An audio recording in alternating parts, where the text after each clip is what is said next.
हिंदी में बोलते हैं रेखीय आवर्धन। क्या बोलते हैं? लीनियर मैग्निफिकेशन को हिंदी में क्या बोलते हैं? रेखीय आवर्धन।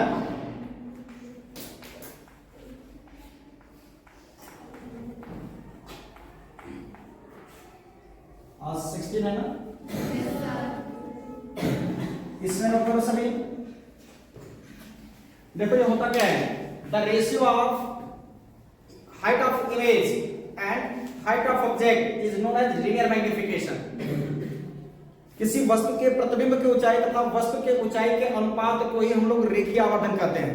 क्या बोल रहे हैं? किसी वस्तु के प्रतिबिंब की ऊंचाई तथा वस्तु के ऊंचाई के अनुपात को ही रेखीय आवर्धन कहते हैं। ये बात समझ रही है? The ratio of height of image and height of object is known as linear magnification. It is represented by m and there is no unit of it. इसका कोई मात्रा नहीं होता है। ये बात समझ रही है? ये देखो linear magnification is equal to formula जो होता है,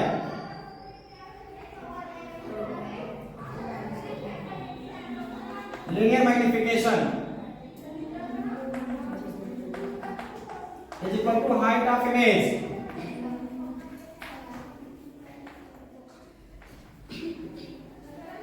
अपॉन में height of object।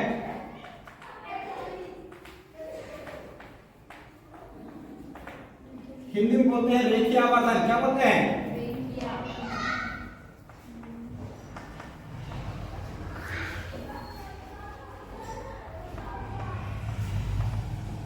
प्रतिबिंब की ऊंचाई तथा वस्तु की ऊंचाई का अनुपात। तो प्रतिबिंब की ऊंचाई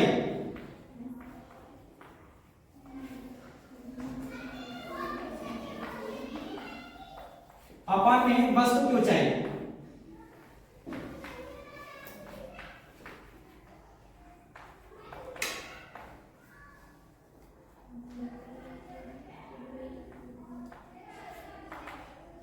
इसी को लीनियर मैग्निफिकेशन को m से रिप्रेजेंट किया जाता है। किससे रिप्रेजेंट करते हैं? जो होता है हाइट ऑफ इमेज को h से रिप्रेजेंट कर सकते हैं, hi से भी। देखो हाइट ऑफ इमेज जो है hi से रिप्रेजेंट किया जा सकता है और हाइट ऑफ ऑब्जेक्ट को h से रिप्रेजेंट किया जा सकता है। ठीक है? बट अगर हम चाहें तो हाइट ऑफ इमेज को i से भी रिप्रेजेंट कर सकते हैं और ऑब्जेक्ट की हाइट को o से भी रिप्रेजेंट किया जा सकता है। फॉर रियल इमेज वास्तविक प्रतिबिंब की बात करते हैं। रियल इमेज का मतलब वास्तविक प्रतिबिंब के लिए। For real image m is equal to जो होता है माइनस i बाई o होगा। क्या होगा? क्या बता सकते हो? या आपका माइनस i बाई o क्यों होता है? रियल इमेज में ऑब्जेक्ट अपोजिट बनेगा। मतलब ऑब्जेक्ट का इमेज कैसा बनेगा? अपोजिट। मतलब जो इमेज ऑफ हाइट होगी वो आपका माइनस में होगी। कैसी होगी? माइनस में। जब इमेज की हाइट माइनस में होगी तो जब इमेज की हाइट को माइनस में रखेंगे तो देखो आ गया माइनस i बाई o हो जाएगा। वर्चुअल इमेज के लिए क्या हो जाएगा? मतलब आभासी प्रतिबिंब के लिए। रियल इमेज का मतलब वास्तविक प्रतिबिंब के लिए। और हम लिखने जा रहे हैं वर्चुअल इमेज।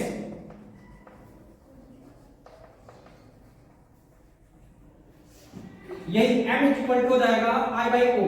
दोनों पॉजिटिव होगा। वर्चुअल इमेज जितने भी होंगे सब कैसे बनते हैं? प्रिंसिपल एक्सिस के कैसा बनता है? प्रिंसिपल एक्सिस के ऊपर।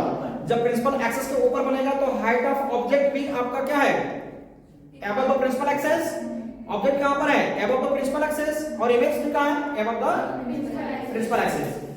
मुख्य अक्ष के ऊपर आपका वस्तु भी है और मुख्य अक्ष के ऊपर उसका प्रतिबिंब भी है। तो दोनों सेम डायरेक्शन में, इस कारण से क्या हो जाएगा? दोनों पॉजिटिव हो जाता है। आप नोट करो, सभी नोट करो जितना जल्दी है।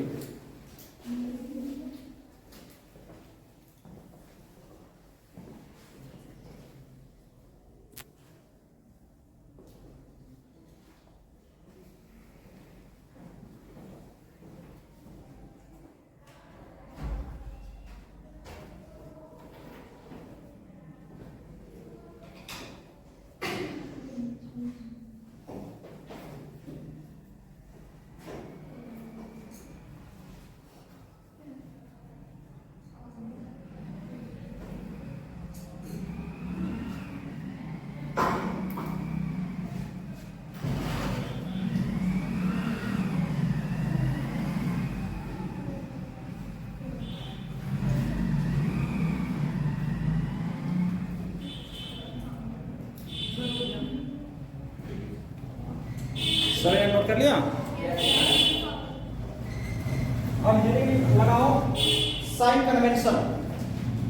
हिंदी में बोलते हैं चिन्ह परिपाटी, चिन्ह परिपाटी हिंदी में बोलते हैं चिन्ह परिपाटी, इंग्लिश में बोलते हैं उसको साइन कन्वेंशन।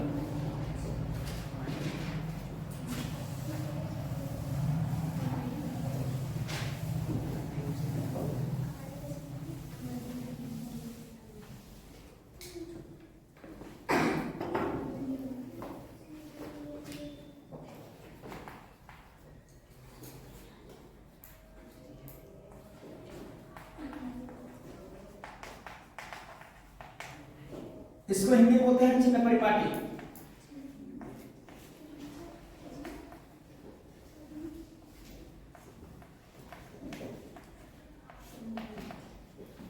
देखो सपोज करो अगर कोई ऑब्जेक्ट है जिसका कॉन्केव मिरर में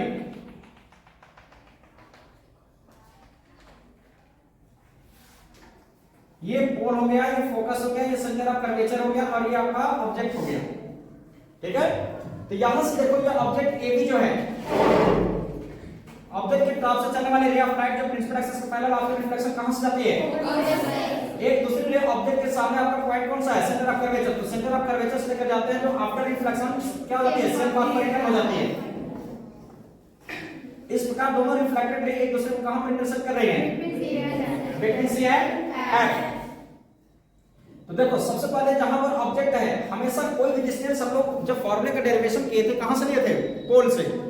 कोई भी हम लोग जो डिस्टेंस लिए थे कहां से लिए थे? पोल से। पोल से। तो यहां पर ऑब्जेक्ट है तो ऑब्जेक्ट से पोल के बीच के डिस्टेंस को ऑब्जेक्ट डिस्टेंस बोलेंगे। क्या बोलेंगे?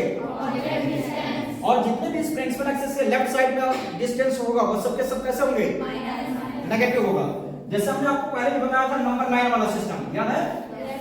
ये हम इसको ओरिजिन बोलते हैं और इधर आपका एक्स एक्सिस का पॉजिटिव डायरेक्शन होता है, ये एक्स एक्सिस का नेगेटिव डायरेक्शन होता है। ये अबव द एक्स को एक्स डैश, ये आपका वाई पॉजिटिव डायरेक्शन होगा ऊपर, और जो नीचे की तरफ होगा वाई डैश ये आपका नेगेटिव डायरेक्शन होगा। देखो जब हम लोग इसी को ऐसे बना लेते हैं, ठीक है, ये हो जाएगा आपका जो पॉइंट पी हमने दिखाया था, जो यहां का पोल है उसको हमने आपको यहां पर दिखा दिया ओरिजिन पर इसके। तो अब इधर का डिस्टेंस कैसा होगा? नेगेटिव। तो इसके इस पोल से लेफ्ट साइड का डिस्टेंस कैसा होगा? नेगेटिव। इस पोल से राइट साइड का डिस्टेंस कैसा होगा? पॉजिटिव। तो जब आपका इमेज वर्चुअल बनता है तो किधर बिहाइंड द मिरर बनता है कि नहीं? कॉन्केव मिरर में। तो इसलिए उसको हम लोग जब इमेज डिस्टेंस लिखेंगे, जब वर्चुअल इमेज के लिए लिखा जाएगा तो v जो होगा पॉजिटिव होगा। कैसा होगा? पॉजिटिव। फिर इसके बाद प्रिंसिपल एक्सिस के ऊपर हम लोग कहीं पर भी जाएंगे तो कैसा मिलेगा? साइन पॉजिटिव मिलेगा। कैसा मिलेगा? सबके सब ये हाइट वाली जो है पॉजिटिव मिलेंगे। हम ये डिस्टेंस की बात नहीं की है, हम इसकी हाइट की बात कर रहे हैं। हाइट कैसा होगा? पॉजिटिव। लेकिन इसी प्रिंसिपल एक्सिस में जब हम नीचे जाएंगे तो डिस्टेंस कैसा मिलेगा? नेगेटिव मिलेगा। मिलेगा कि नहीं मिलेगा? जब डिस्टेंस मतलब जब हम इस एक्सिस से, जिसको अब यहां पर हम लोगों ने प्रिंसिपल एक्सिस मान लिया, जो x डैश है वो यहां पर आपका क्या हो गया? वो प्रिंसिपल एक्सिस का वर्क कर रहा है। तो इस प्रिंसिपल एक्सिस के ऊपर जब ऑब्जेक्ट की बात करेंगे चाहे इमेज की बात करेंगे तो वो आपका वर्चुअल होगा। क्यों? क्योंकि जब प्रिंसिपल एक्सिस के ऊपर जब इमेज बनेगा इरेक्ट बनेगा, जब इरेक्ट बनेगा तो इरेक्ट कौन सा इमेज बनता है? वर्चुअल। रियल होगा तो कैसा बनेगा? नीचे की तरफ बनेगा, जबकि इस कंडीशन में देखो कि बना हुआ। तो ये ऑब्जेक्ट का इमेज हो गया a डैश b डैश। ये समझाया?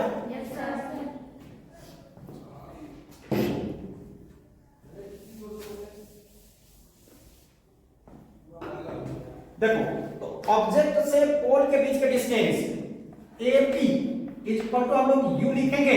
ऑब्जेक्ट डिस्टेंस को कैसे रिप्रेजेंट करते हैं? u से। लेकिन अब देखेंगे साइन कैसा होगा? या लेफ्ट साइड में नहीं पोल से। कोई भी डिस्टेंस हम लोग कहां से लेते हैं? पोल से। तो पोल से हम आपका पॉइंट A किस डायरेक्शन में है? लेफ्ट साइड में। तो जब लेफ्ट साइड में है तो ये आपका माइनस लग गया कि नहीं? इमेज कहां पर है? A dash. A dash P के बीच के डिस्टेंस को क्या लिखेंगे? माइनस b लिखेंगे। ये क्यों माइनस लिखा है मैंने? क्योंकि आपका जो रियल इमेज जो बना है वो आपका लेफ्ट साइड में ही बनेगा। जितने इस रिफ्लेक्टेड पार्ट की तरफ इमेज बनेंगे वो सब के सब रियल होंगे। कैसे होंगे? रियल। और जितने रियल इमेज होंगे सब के सब अपोजिट होंगे। जब अपोजिट होंगे तो v का वैल्यू भी आपका नेगेटिव में आ गया। ये इमेज से पोल के बीच के डिस्टेंस को इमेज डिस्टेंस v से रिप्रेजेंट किया जाएगा और ये आपका लेफ्ट साइड में होने की वजह से इसको क्या लिख रहे हैं माइनस। अब देखो सेंटर ऑफ कर्वेचर से पोल के बीच के डिस्टेंस cp ये माइनस r होगा। क्या होगा माइनस r। इसी तरीके से फोकस से पोल के बीच के डिस्टेंस pf को माइनस f रिप्रेजेंट करेंगे किससे माइनस f। ये बात समझ रही है यस सर। यह कौन से लेंस के लिए है लेंस नहीं मिरर। ये कौन से मिरर के लिए है concave mirror when the object is real image sorry when the image is real. जब क्या इमेज कैसा बनेगा रियल बनेगा। इस कंडीशन के लिए कॉन्केव मिरर का में हम लोग साइन कन्वेंशन कुछ ऐसे रखेंगे। ये बात समझ रही है यस सर। ये हो गया कॉन्केव अवतल दर्पण के लिए कॉन्केव मिरर और इसमें इमेज कैसा बन रहा है रियल के लिए है फॉर रियल।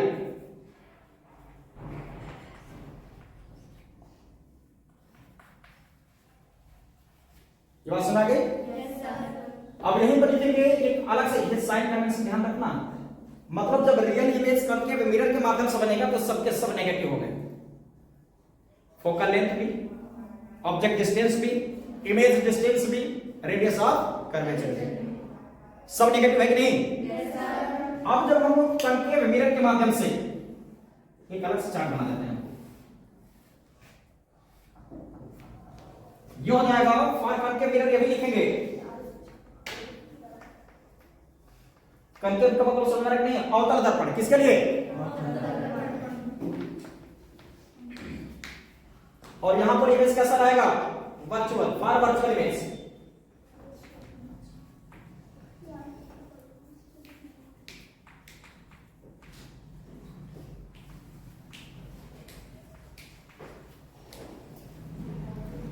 देखो इसमें आपका जो एपी होगा अगर सपोज कर लीजिए आपका इमेज कैसा बनेगा वर्चुअल बनना। जब वर्चुअल बनेगा तो इसका मतलब ये वाला इमेज किधर चल जाएगा ये कॉन्केव मिरर में एक ही मैंने कंडीशन बताया था जिसमें आपका इमेज जो बन रहा था कैसा बन रहा था वर्चुअल।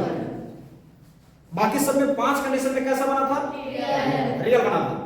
तो 5 कंडीशन में हम लोग किसमें कॉन्केव मिरर में ये वाला फार्मूला अप्लाई करेंगे। मतलब ये आपके साइन कन्वेंशन को ध्यान रखेंगे।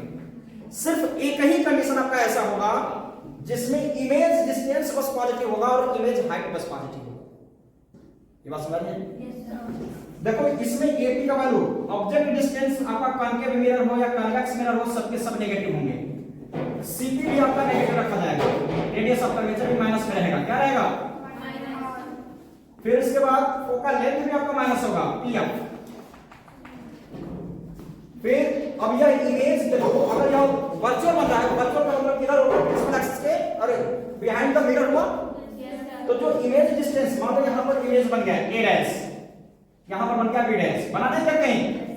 तो जब वर्चुअल बनेगा तो वर्चुअल का मतलब प्रिंसिपल एक्सिस के ऊपर है।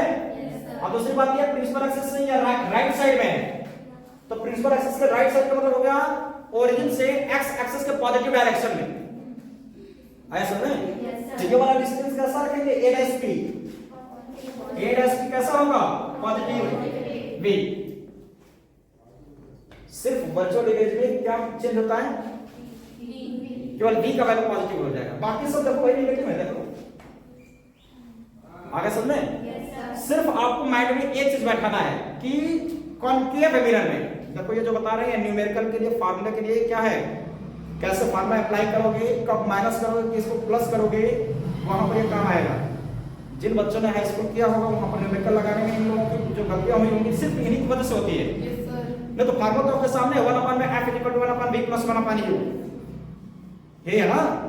लेकिन जो आप एरर करोगे जो गलतियां करोगे वो इनके माध्यम से होगी। कहां पर प्लस है कहां पर माइनस है जो मेन चीज है मैं आपको वो बता रहा हूं। तो ये कॉन्केव मिरर में जब आपका इमेज कैसा बनेगा वर्चुअल बनेगा। वर्चुअल का मतलब आभासी कैसा आभासी। तो जितने आभासी होते हैं कैसे होते हैं सीधे। जब वर्चुअल बनेगा तो इसका मतलब सिर्फ और सिर्फ v का वैल्यू पॉजिटिव होगा। इसमें देखो जो ऑब्जेक्ट हाइट होता है ab जो ऑब्जेक्ट हाइट ab होगा वो तो आपका पॉजिटिव होगा क्योंकि प्रिंसिपल एक्सिस क्या है image distance a dash b dash जब रियल होगा तो उल्टा बनेगा अपोजिट बनेगा। तो अपोजिट के लिए हम लोग इमेज डिस्टेंस को क्या मतलब इमेज हाइट को क्या रखेंगे माइनस। ये बात समझ रहे हैं और जब यही आपका वर्चुअल बनेगा तो वर्चुअल कैसा होता है, इरेक्ट। इरेक्ट के लिए सीधे के लिए क्या करेंगे, प्लस। इमेज हाइट क्या हो जाएगी, प्लस में, ऑब्जेक्ट हाइट भी प्लस में, जबकि मैंने लीनियर मैग्निफिकेशन का बता रखा था। तो ये आपका ये हो गया। फिर जरा इसको भी फास्ट नोट करो,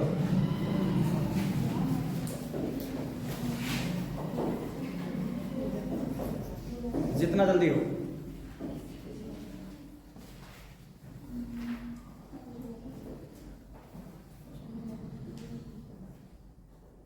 हाथ तेजी से चलाओ, जितने तेजी से जवाब चलाते हो उतना तेजी से हाथ चलाओ।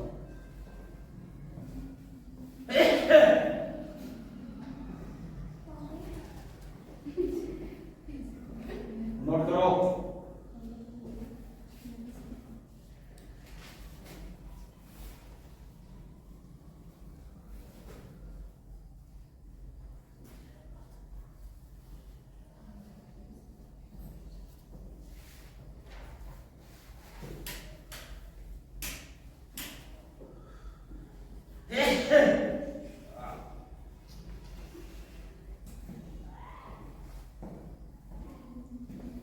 अब देखो, ये तो कनकेव मिरर के लिए मैंने बता दिया। अब है कन्वेक्स मिरर के लिए। किसके लिए बताएंगे, कन्वेक्स मिरर के लिए।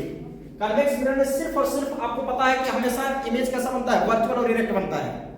उसमें सिर्फ आपका इमेज डिस्टेंस जो होगा, जो केवल यू का वैल्यू होगा, बस वही माइनस होता है। बाकी सबके सब positive, radius of curvature, focal length, image distance सब आपके पॉजिटिव होंगे। समझा गया?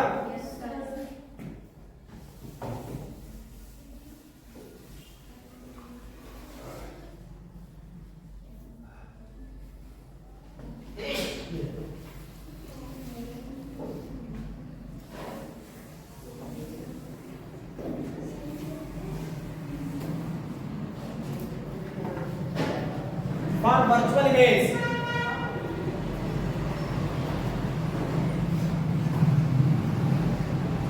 for virtual image, देखो ये कॉन्वेक्स मिरर के लिए बता रहे हैं। किसके लिए बता रहे हैं आप?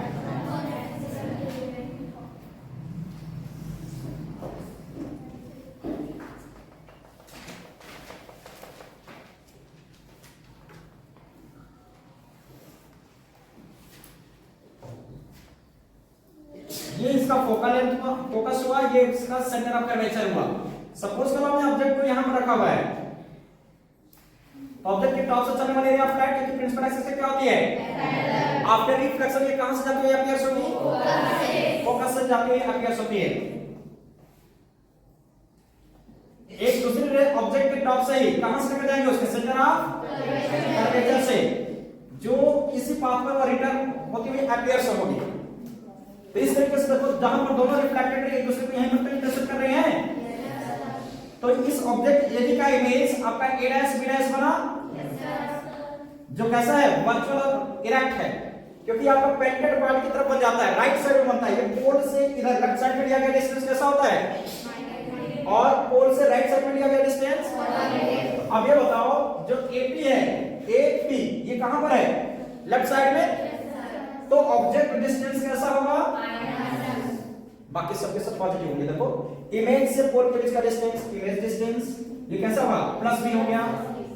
फिर उसके बाद फोकस से पोल के बीच का डिस्टेंस प्लस f होगा, CP है ना, तो CP का मतलब plus r। Centre of curvature से पोल के बीच का डिस्टेंस, रेडियस ऑफ कर्वेचर।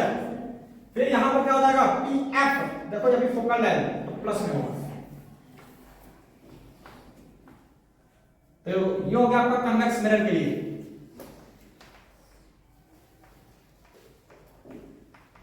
और कन्वेक्स मिरर नोट कर लो आप सभी। ये इमेज क्लियर दिख रहा है कि नहीं?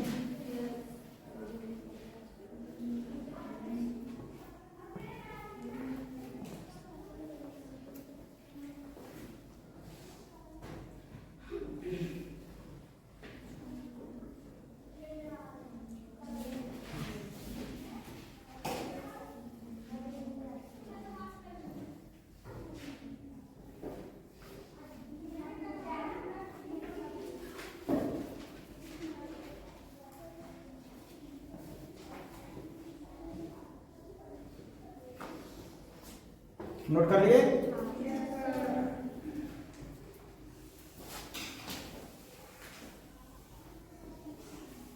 सिर्फ इसमें क्या नेगेटिव मिला है, ऑब्जेक्ट डिस्टेंस सिर्फ आपका नेगेटिव, बाकी सब कैसे हैं पॉजिटिव। आप ऐसे माइंड में याद कर लो, इसको माइंड में बैठा लो कि कॉन्केव मिरर में, कॉन्केव मिरर जो पहले बताया था, सबका वैल्यू नेगेटिव होगा, सिर्फ एक कंडीशन में बी का वैल्यू पॉजिटिव होगा, जब ऑब्जेक्ट कैसा बनेगा, वर्चुअल बनेगा।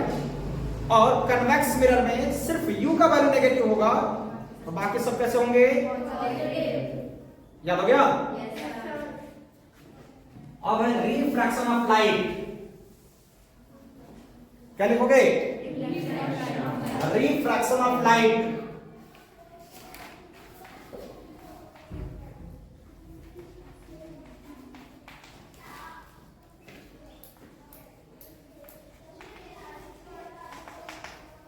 ये आपका टॉपिक शुरू हो रहा है। अब तक हम लोग जो पढ़े थे वो क्या पढ़े थे, रिफ्लेक्शन ऑफ लाइट था। रिफ्लेक्शन ऑफ लाइट से रिलेटेड हम लोगों ने पढ़ लिया।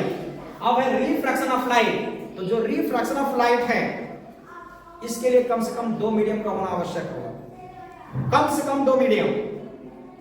जो रिफ्लेक्शन ऑफ लाइट हो रहा था उसके लिए सिर्फ एक मीडियम होता तो भी हो जाता, लेकिन जो रिफ्रैक्शन ऑफ लाइट होगा तो इसके लिए कम से कम 2 मीडियम का होना आवश्यक है। अब मीडियम क्या होता है उसके ऊपर ध्यान देते हैं हम लोग। यह हम लोग का सबसे बड़ा सा टॉपिक है, ये क्या है, बड़ा सा टॉपिक है।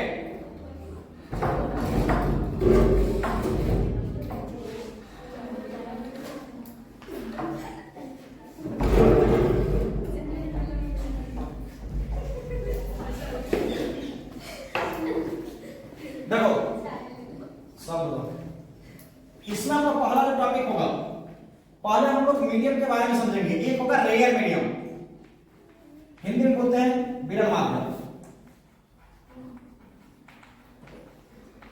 नाम सुना होगा। सेकंड होगा डेंसर मीडियम,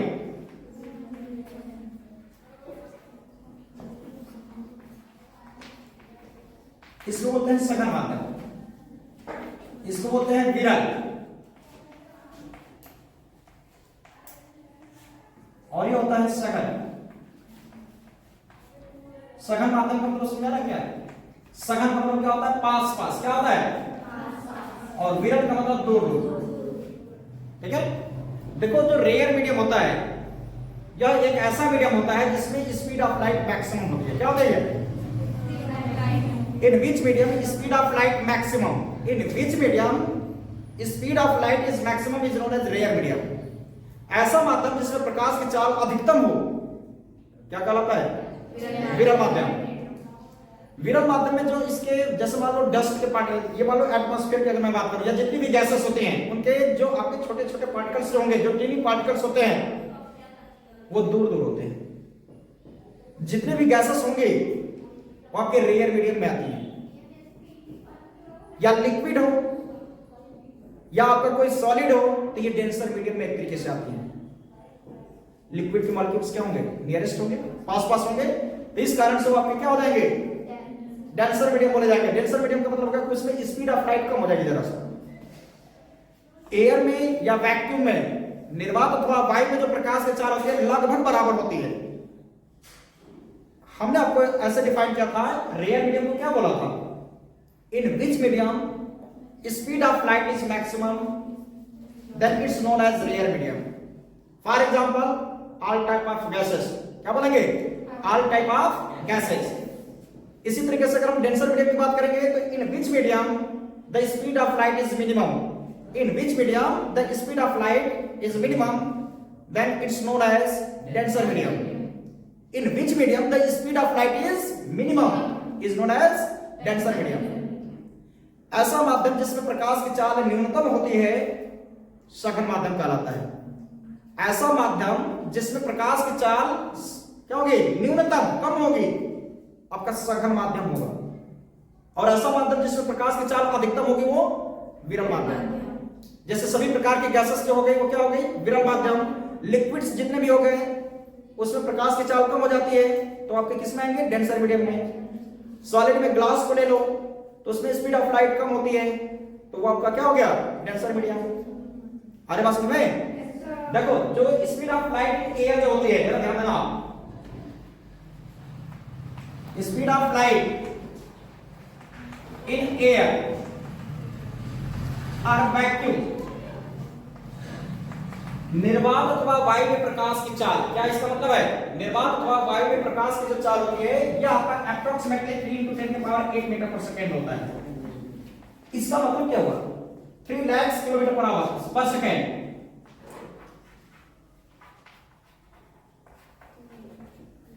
एक सेकेंड में 3 लाख किलोमीटर की दूरी तय करती है। जो सन की लाइट है वह एक सेकंड में क्या करती है? 3 लाख किलोमीटर की दूरी तय करती है। सोच रहे हो इतना स्पीड कैसे आ गई? देख लो। इसीलिए जब भी हम लोग क्या करते हैं, अंधकार अगर इस पूरे कमरे में है, जैसे आपने किसी भी लाइट को क्या किया, इलेक्ट्रिसिटी दिए, तो तुरंत चारों तरफ क्या हो जाएगा? तुरंत ऑटोमेटिक उजाला हो जाएगा। होगा कि नहीं? ये थोड़ा कि नहीं धीरे धीरे उजाला हो रहा है, नहीं। जहां पर आप टॉर्च को क्या करते हो, इंसिडेंट करते हो, मतलब जहां पर टॉर्च जलाते हो तुरंत वहां पर लाइट चली जाती है। होता है ऐसा? लेजर लाइट देखे होंगे। जैसे मान लो लगभग 500 मीटर की दूरी पर तुम्हें लाइट को देखना हो, तो यहां से जलाओ तुरंत वहां पर दिखाई देता है। ऐसा नहीं तो उसको जाने में टाइम लग रहा है, जाने में टाइम लगेगा, लेकिन वो आपका बहुत नैनो सेकेंड, माइक्रो सेकेंड में लगभग लगेंगे, तो वो आपके लगभग 0 के बराबर हो गया। पास में रहे। जो सन से अर्थ तक लाइट आती है, जो सूर्य से प्रकाश की किरणें जो अर्थ पर आती हैं, वह 1 मिनट 12 सेकेंड या 1 मिनट 16 सेकेंड के बीच में आती है। डिपेंड करता है कि मौसम कैसा था। जैसे देखो ठंडी के मौसम की अगर बात कर ले तो आपका एटमॉस्फेयर में डेंसर मीडियम थोड़ा सा हो जाएगा। क्यों? फॉग, कोहरे। समझ रहे हो नहीं? तो इसके मॉलिक्यूल्स भी क्या जो छोटे छोटे एटम्स होंगे या जो टीनी पार्टिकल्स हैं, वो आपके और क्या हो जाएंगे? फैल जाएंगे, जिसकी वजह से लाइट को आने में क्या करेंगे? ये बाधाएं उत्पन्न करेंगे। मतलब जब डेंसर थोड़ा सा डेंसर मीडियम हो जाएगा कि नहीं, ये ठंडी के मौसम में आप देखोगे तो कोहरे हो जाते हैं, तो ये क्या करेंगे? लाइट को आने से थोड़ा सा रोकेंगे। मॉलिक्यूल्स नियरेस्ट हो गया कि नहीं? जब नियरेस्ट हो गया तो डेंसर मीडियम तो उसमें स्पीड ऑफ लाइट क्या हो जाएगी? कम हो जाएगी। तो इस कंडीशन में जो आपका समर में स्पीड ऑफ लाइट जो होती है सन की, वो अप्रोक्सीमेटली 3 × 10⁸ मीटर पर सेकेंड हो जाएगी। मतलब जैसे हम गर्मी की बात करेंगे तो गर्मी में जो सन की लाइट होती है जो अर्थ पर आती है, तो 1 मिनट 12 सेकेंड के बीच में आ जाती है। 1 मिनट और 12 सेकेंड के बीच में आ जाती है। लगभग 1 मिनट हो गया और 12 सेकेंड के बीच में आ जाती है अर्थ के सरफेस पर। लेकिन ये ठंडी के मौसम में 8 मिनट 16 सेकेंड का लगभग टाइम लेती है। 4 सेकंड का उसमें डिफरेंस है। 4 भी नहीं आएगा, वो भी मान कर चलो, मिनिमम मान कर चलो ये आपका 12 हो गया तो ये 13-14 के आसपास आ जाएगा। लेकिन हम लोग लगभग इतना मान करके चलते हैं। ये बातें समझ रही हैं? अगर आपको देखना है स्पीड ऑफ लाइट, तो एक बार किसी ग्लास को जला करके देख लो, और एक बार ऐसे एयर में जलाओ लेजर लाइट हो, लेकिन आपको उतना फर्क महसूस नहीं होगा, क्योंकि बहुत कम समय लगता है, बहुत कम समय लगेगा। बात समझ रहे नहीं? बस आप इतना याद रखना कि जो speed of light in air और वैक्यूम जो होता है वो 3 × 10⁸ मीटर पर सेकेंड होता है, जिसको हम लोग एक तरीके से 3 लाख किलोमीटर पर सेकेंड कह सकते हैं। अब देखो जो speed of light in glass होता है, या स्पीड ऑफ लाइट जो speed of light in water या लिक्विड, हाँ, स्पीड ऑफ लाइट इन जो लिक्विड होगा जो आ जाएगा 2.25 × 10⁸ मीटर पर सेकेंड। और speed of light in glass, speed of light in glass 2.5 × 10⁸ metre per second का अप्रोक्सीमेटली होता है। तो रेयर मीडियम डेंसर मीडियम को समझ में आ रहा है? इसका मतलब कि स्पीड ऑफ लाइट जो होती है आपके किसके ऊपर डिपेंड करती है? मीडियम के ऊपर डिपेंड करता है। स्पीड ऑफ लाइट जो होती है किसके ऊपर डिपेंड करता है? मीडियम के ऊपर। ये बात तो समझ आ गई सभी को? अब देखो इसमें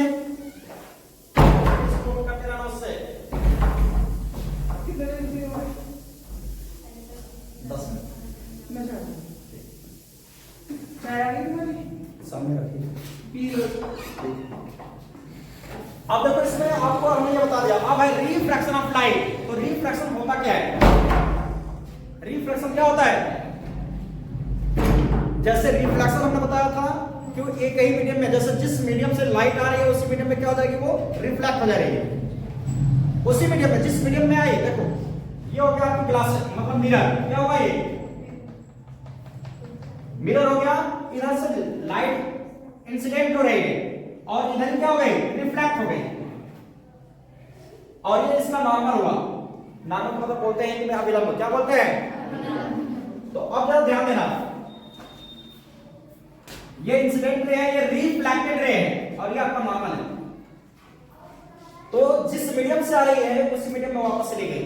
इसके मिरर के ऊपर जो है फर्स्ट मीडियम है, नीचे क्या है, सेकंड मीडियम है। लेकिन ये जो लाइट है आपका इस इंसिडेंस पॉइंट से, इंसिडेंस पॉइंट बोला जाता है, इसको क्या बोलेंगे, इंसिडेंट पॉइंट। तो इस इंसिडेंट पॉइंट के नीचे नहीं, सेकंड मीडियम में नहीं जाती है, उसी मीडियम में ही चली जाती है। फर्स्ट मीडियम से आ रही है और फर्स्ट मीडियम में ही चली गई। तो ये आपका रिफ्लेक्शन हो रहा है। क्या हो रहा है? अगर यही मिरर के पीछे जाए तो मिरर के पीछे तो जाएगा नहीं, ग्लास के पीछे जा सकता है, जो ट्रांसपेरेंट होता है।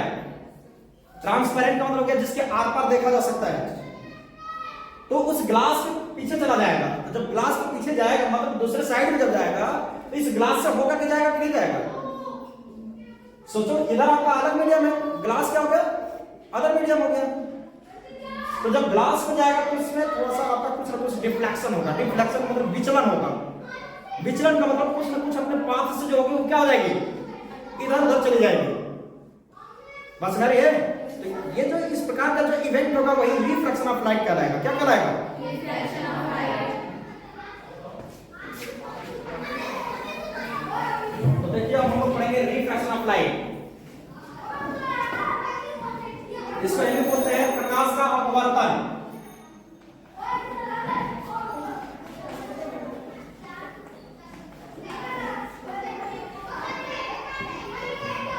जैसे हो गया आपका ग्लास,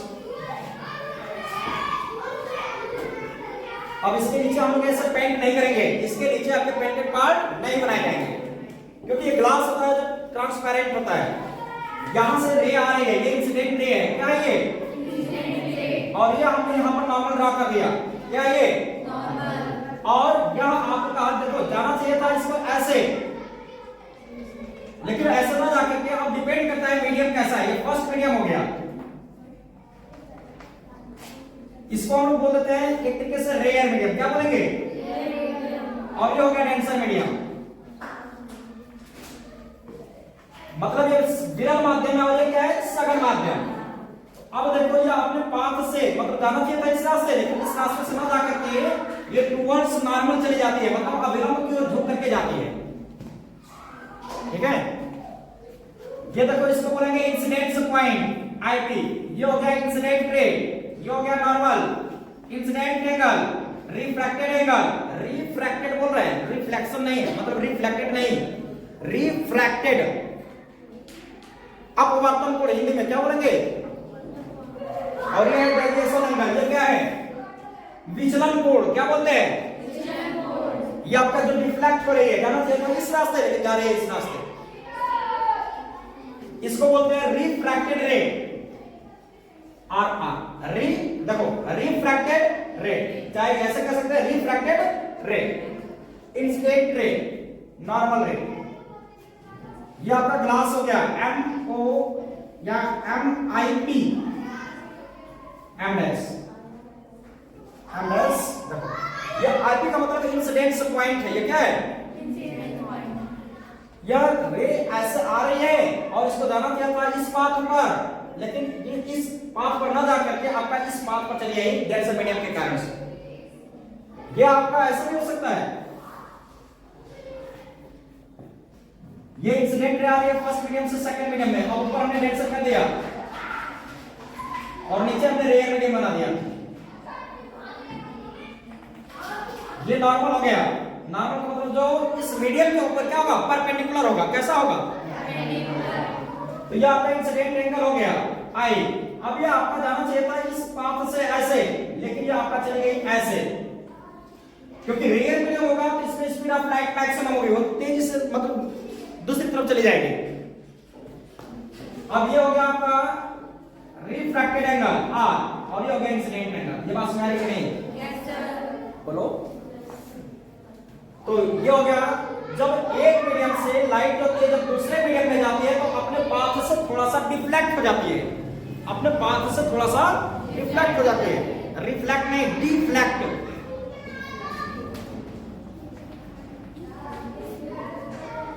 जिसको हिंदी में बोलते हैं विचलित हो जाती है। क्या बोलते हैं? विचलित।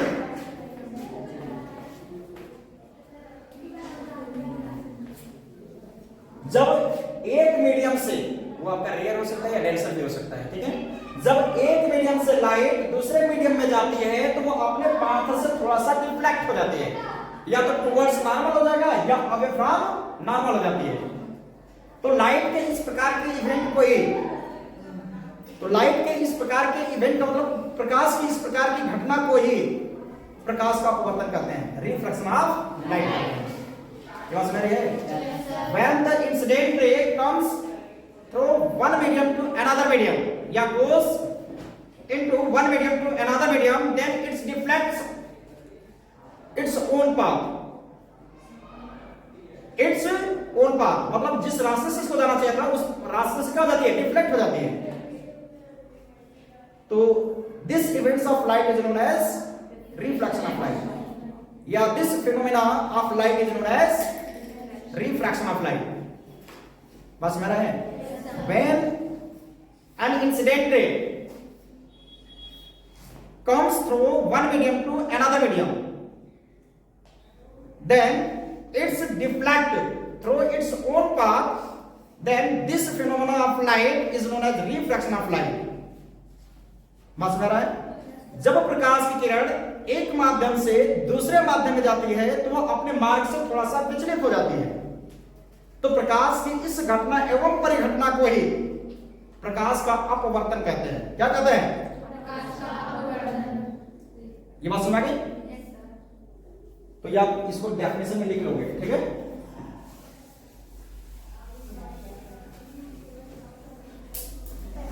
अब होगा लॉ ऑफ रिफ्रैक्शन। क्या होता है? Law of refraction. जो कि अब आपको कल बताया जाएगा। सिर्फ इतना आपने समझा? Yes sir. आज के लिए आपको इतना बहुत है।